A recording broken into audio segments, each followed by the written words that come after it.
I'm Lisa Bradshaw. Thanks for joining the show today. I have guest Jessica Johnson in the studio today. She is the executive director of SAGE. I reached out to her to talk about SAGE's program, how they support our community, but also to help bring awareness to their event coming up on March 9th. Thanks for being here. Thank you for having me. So I met you years ago, and you've been in this role as executive director for... Well, about 6 years now, I guess. 6 years. So but you've been there for 10 years. Wow. So you've seen a lot over the years. Yes, I have.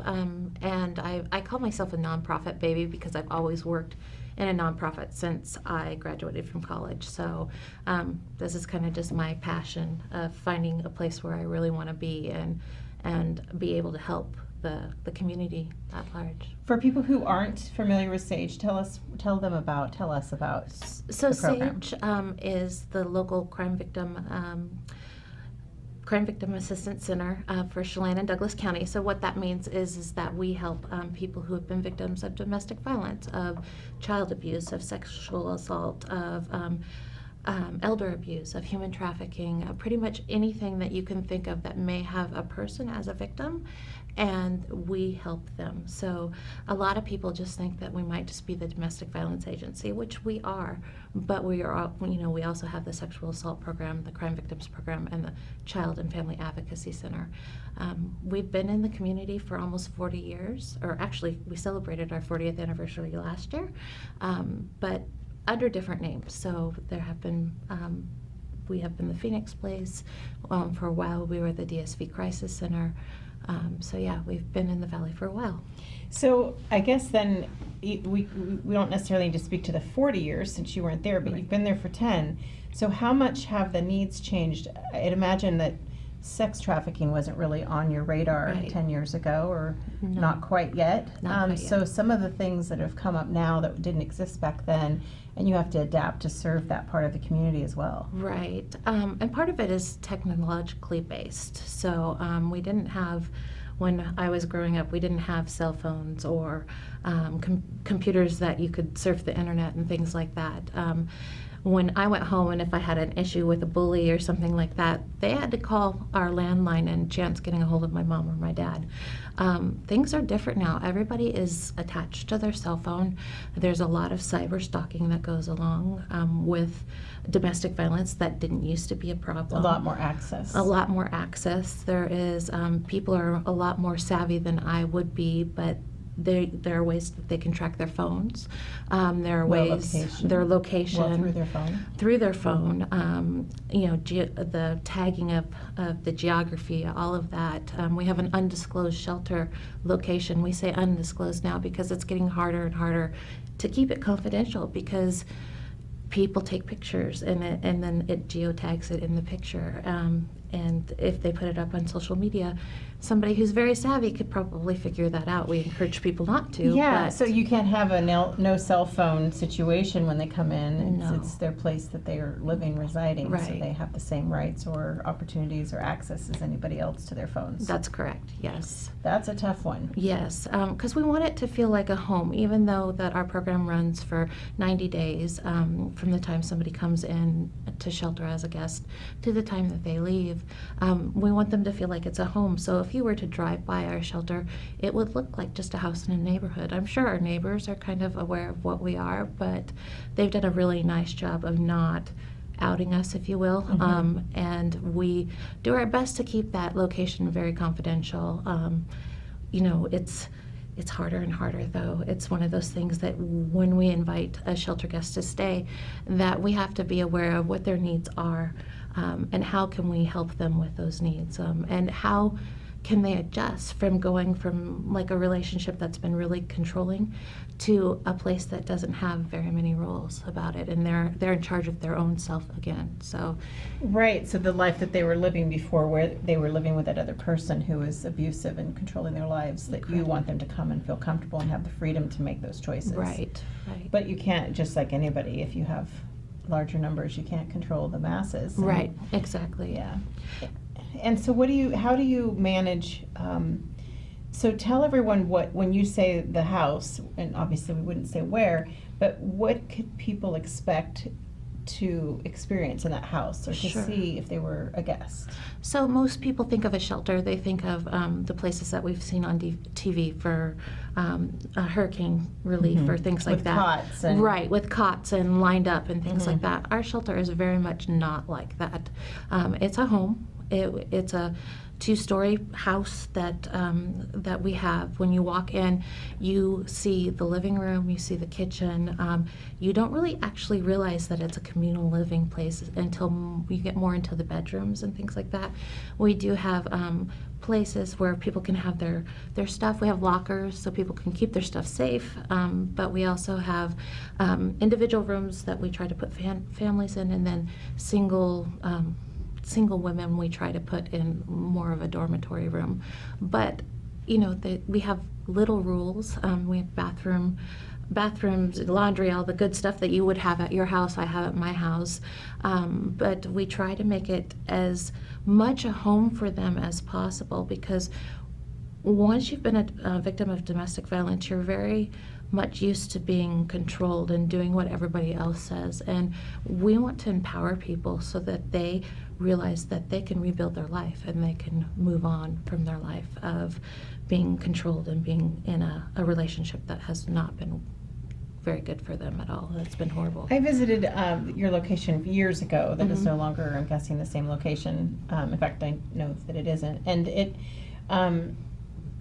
you're correct. It was felt much like a home, exactly like a home. And I was also impressed with the systems in place. So the chore list and the division of labor, and because some people haven't had the opportunity to keep their space clean, right, or to make their space like they wanted, or to have a nice decorated area that's just for them. And that's what I noticed. Beds are made and things are put away and there's order. And that would seem to me to be just as important, especially for the children, to have some kind of semblance of like, just having an ordinary experience that they haven't had living in that environment. And that's exactly what we want to have, is to have moms and their kiddos to have an ordinary experience, to redefine what their ordinary was from before to what it could be now.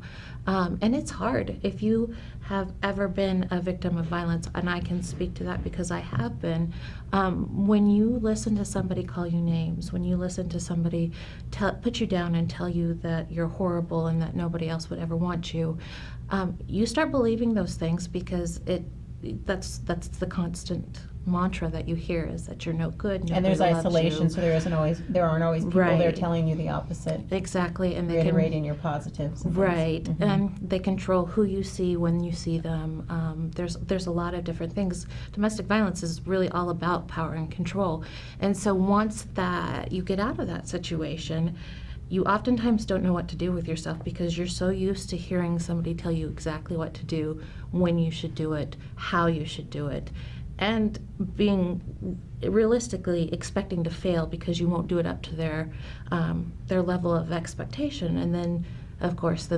that's the excuse that they use to become violent or explode, or the emotional abuse, things like that.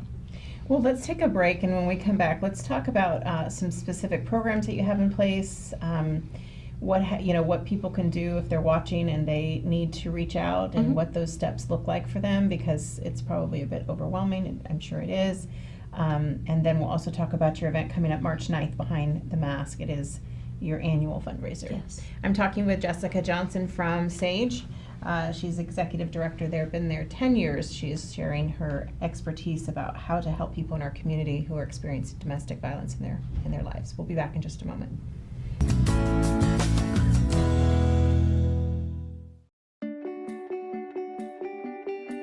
Elements is a nationwide top 200 salon celebrating 20 years of service in the Wenatchee Valley. We are staffed with educated and experienced designers providing beauty and health services.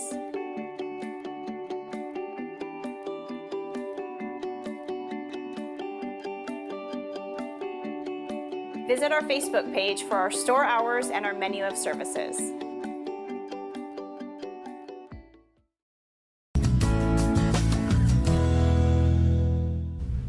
Hi, thanks for watching the show today. I'm Lisa Bradshaw. I'm here with Jessica Johnson. She is the Executive Director of SAGE. We're talking about their shelter where people can go for safety. We haven't obviously disclosed that location, but we talked in detail about what a person would expect when visiting or becoming a resident of the shelter. And now, so thanks again for being here. Now I'd like to turn it to, what is the definition of domestic violence? If we just focus on that, sex trafficking and some of the other things that we've encountered over the years just since you've been there are a whole other show. Oh, yes. So let's talk about someone who isn't sure, that just doesn't feel right inside and wants help but doesn't know how to reach out. Let's first talk about helping define that for them. Okay. And then also let's shift it to, if they were to decide to reach out, how would they go about that and what would they expect from that? Okay. Well, domestic violence is, like I was just saying, it's all about power and control. It's about who has the power and who has the control. And that is usually the perpetrator. I want it to be clear that, we're talking about women and children, and those are the people that we can house at our shelter. But this can happen to anybody. Domestic violence doesn't discriminate. So we have men clients, we have, same-sex clients as far as their partnerships. The abuser can be pretty much anybody who is in a domestic relationship. So what happens is that a lot of times that when I go out and I talk to kids about domestic violence or things like teen dating violence, I will ask them, would you go out on a second date with somebody who hauled off and slugged you in the jaw while you're having dinner? Most of the time I get the answer, no, course not, right? I'm not going to, you always have one that's always like, well, you only live once. And I'm like, okay, we should talk later. But that's just it. The violence doesn't always start with something physical. The control doesn't always start with something physical. A lot of times it'll be so gradual that you won't notice. It's almost like the perpetrator is testing the limits. So do they prey upon a certain I'm sure that there are strong, capable people who still end up in a domestic violence situation, but do they prey on the weak? I think do they prey on people who aren't surrounded by family who'd say, yeah, this is bad, you're getting out of here, or it varies? It varies. It does. It varies. In my case, I had a very supportive family, but it was one of those things. I thought that I could help this person. I thought that I could. You'd be different. I'd be different. I could change him. I could change him. All the things that you hear. And in my situation, it happened so gradually. I kind of missed the red flags that. Don't the red flags come on when it's like super exciting and everyone's falling in love, and it's like you do really, and I've never been in a domestic or in a violent relationship, but even just healthy relationships go through a period of bliss, and then it's like the things that drive you crazy about the person don't show up, or those red flags that aren't necessarily violence, but they could be financial, they could be emotional, and those other things. And that's very true. They may say something to you like, I don't want you to hang out with those friends because they don't like me. And the friends might be right because the person... They're seeing something. Yes, exactly. Looking in. And it's very hard when you're inside that relationship to be able to separate, what might be a red flag and what is really love. Because what happens is the victim falls in love with that person who may be very charismatic, may be very manipulative. Domestic violence isn't a disease, it's a learned behavior. So they've got their own stuff. They have their own stuff. They may have grown up in a violent relationship. As far as their parents, they may have seen their parents fight and hit each other. They've seen maybe their father manipulate their mother manipulate their father. They've seen control in all sorts of different ways. They may have been a bully as a child, or they may have been bullied as a child. All those things come into factors about this learned behavior. A lot of times people want to call it a disease like alcoholism or something like that, and it's just not. It's a learned behavior. We know from statistics that if a person grows up in a family who has experienced domestic violence, they're 50% more likely either to become a victim or to become a perpetrator, because that's what they've learned. If you think about even the people in your your circle close in your life, extended family or good friends, people that you've known a long time, just how a family talks to each other. You know, I've been around all kinds of families. I'm sure you have too over the years, and I can see how two people talk to each other and they're raising children in front of that, and then I see later, years later, how that child becomes a man or woman and deals with people, whether that's their partner or their children or their friends. And it can't be much different than seeing that other really vicious side of somebody carry on into the next generation and the next generation.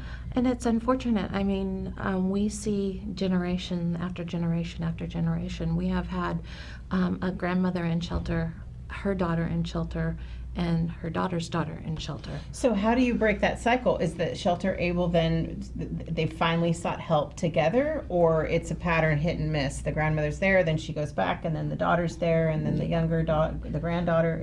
It's a pattern. Yeah. It probably gets pretty messy. It does, and we know that it takes at least, the average statistic is 9 times of a person leaving to stay gone. So that's the average. So there will be one person who will be like, nope, that's it, I'm gone. But there will be another person and probably everywhere in between. Right. Could be 2 times, could be 3. Right, and there will be somebody who may have left dozens of times and then came back. There were times in my relationship that I left and I came back before he even knew that I was gone. I mean, like, that's the kind of stuff that happens. How long did it take you to ultimately leave? You know, I would say probably about 2 years. Not all of it was bad, but not all of it was good either. So I'm very lucky that I had a very strong support system, and I had people who were willing to talk to me and to help me kind of reason what I wanted to have happen. And it's a scary time. I mean, once somebody leaves a domestic violence relationship, they're 75% more likely to encounter more violence. Another statistic that I use a lot is that 4 out of 5 people know somebody who's in a domestic violence relationship. They just don't know that they know. So, that's kind of confusing, but like if you think of a circle of friends, I think of 5 of my friends, probably one of those people are in a violent relationship. I just don't know it yet. And so if someone was to the point that you got to finally, or that anyone would get to, that says, okay, this is it, I'm going to get some help, and whether that's the first time or the 10th time, let's say it's the first time, what could they expect coming in there? So when you come into our office, you're greeted by our receptionist. And it's not 8 to 5, right? I mean, right. You can call anytime. We have a 24-hour-a-day crisis line that is manned in town, well, in Chelan and Douglas County, with trained volunteers, staff people. We can help get somebody out of a situation at any point in time. So if somebody calls and says, I don't know what to do, I'm calling because I just don't know what to do, we can talk with them and give them their options. We're never going to tell them what they should do, because that's really not our job. Our job is to offer them options, and hopefully they will take the option that is best for them. But the survivor will ultimately know when is the safest time for them to leave. And sometimes it might be 8 a.m. when they're at work, the perpetrators at work. Exactly. Yeah. So then, and then I know that you have and we'll go to break here in a second, but I know you also have a very strong transitional program for them.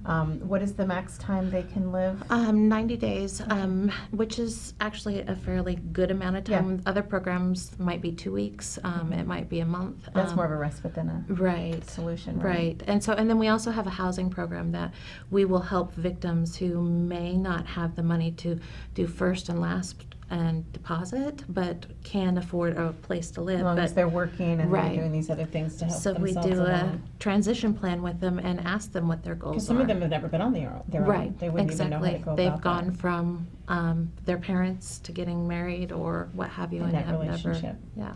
Well, let's take a break. When we come back, we'll talk about the dog there sitting in the corner, and we'll talk about Behind the Mask. It's the fundraiser coming up for SAGE on March 9th. You can still get your tickets. We're talking with Jessica Johnson of SAGE.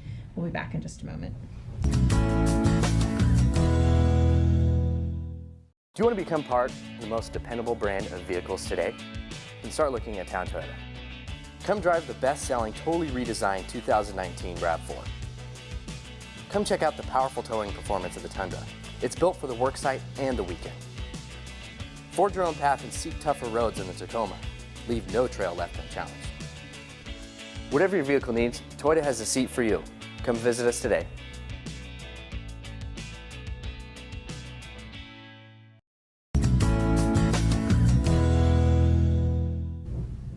Hi, we're back. I'm Lisa Bradshaw. Thanks for watching the show today. We're talking with Jessica Johnson. She is the Executive Director of SAGE.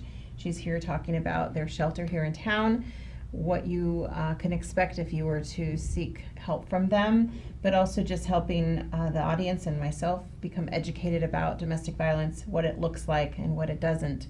And it's a wealth of information. Right. So let's talk about your little guy here. So I've not yet met him. You've not met yet. Yes, you have not.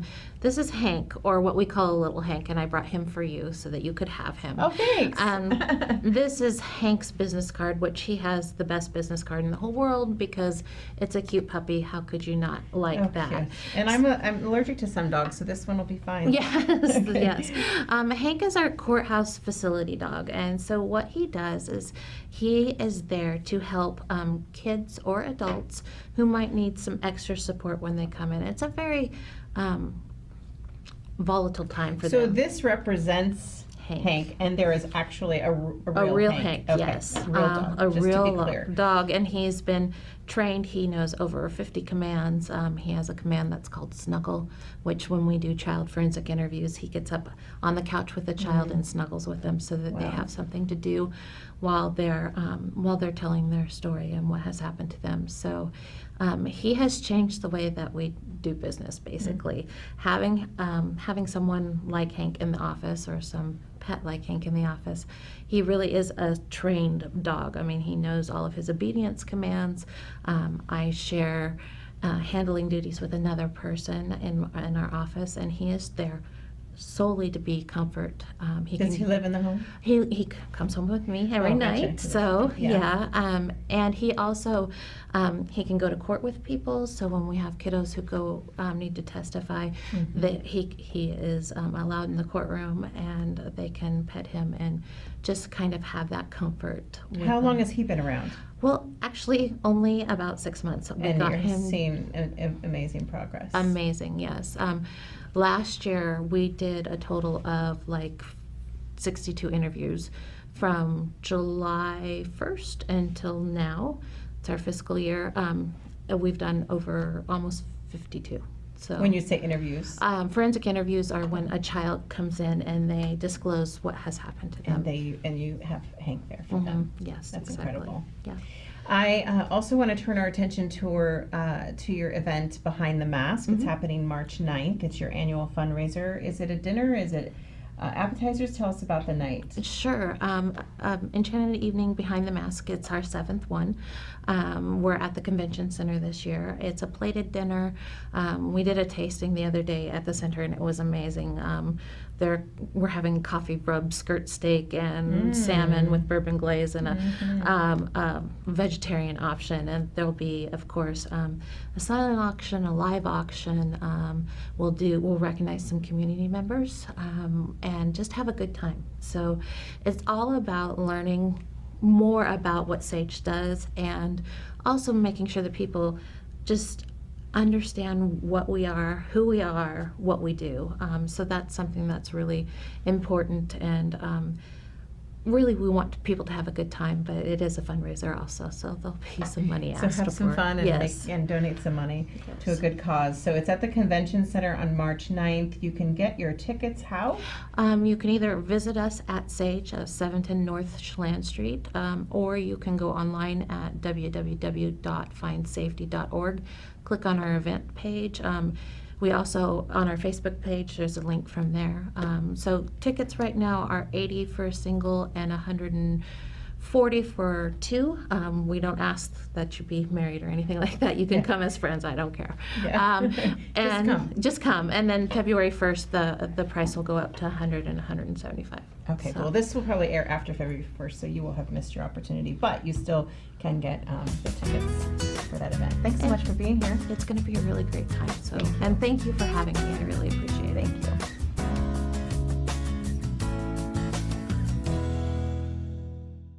Family roles change with time. You may find yourself being an unpaid caregiver to a loved one. Caregiving can be rewarding, but also stressful. Taking care of yourself is vital. Aging and Adult Care of Central Washington has low or no cost services for unpaid caregivers, such as in-home support, care supplies, and counseling. Connect in your local area by calling Aging and Adult Care at 800-572-4459 and mention you're interested in caregiver support. Dear Mary Maids, please clean the kitchen, and the cabinets, and the floors, and the chairs. And I wish you could clean the dog. Colin is now feeding himself. Thanks, Megan. Hi, Megan. No worries. We got it all cleaned up. Let's hope Colin gets past the spaghetti flinging stage soon. Till then, we've got you covered. See you next time. Mary Maids.